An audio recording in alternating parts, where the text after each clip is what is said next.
Mr. Ruto, Raila factor will not help you, because as Kenyans we have realized this one thing, that definitely the issues of which you brought, I mean, in 2022, you came and divided Kenyans into two. You started talking about dynasty and the hustler nation.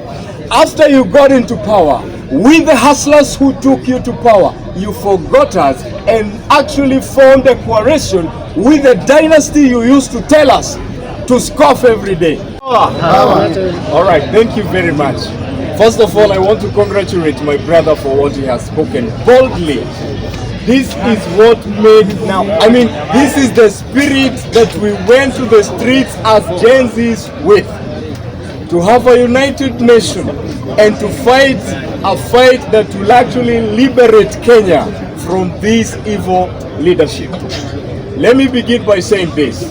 The other day, the president actually did a very heinous act of sending home one of the very able, chairman of budget and national appropriation, Honorable Manyora.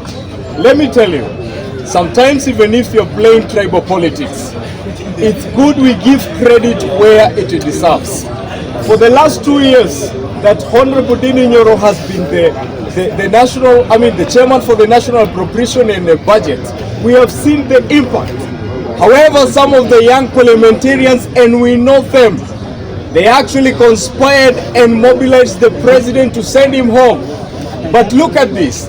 The gentleman is smart economically. And that is why we have seen many members of parliament going for benchmarks from his constituency. So therefore, Mr. President, we are calling you out. Mr. President, stop sabotaging some of these very young parliamentarians who are doing their work effectively. Amaniaji. Number two, I want to say this. Listen to me.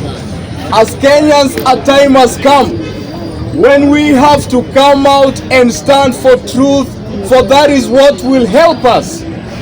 It will be a waste of time to join here, speak boldly to you, and we are seeing no changes. The reason why we have seen some of these people who are in the panel of IEBC, we are watching, Mr. President, we are watching. We know you have only two options come 2027. Number one is the option of IEBC. Number two is the option of the Supreme Court. And we are watching. Now you have stopped the war against the Chief Justice. And now you have now taken the very crafty way of this IEBC formation. But we are telling you this. Gen Z's power. I want to say this. As Gen Z's this time round, we have to plan ourselves. And we have to act on our plans, because planning without action is futile, and action without planning is futile. Planning without action is an illusion, and action without planning is confusion. We must get out of confusion.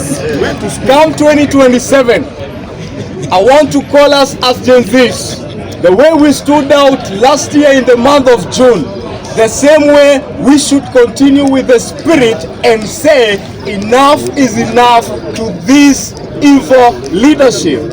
And come 2027, more than ever before, we are very eager to register as voters, as early as yesterday, so that we send Mr. Ruto home.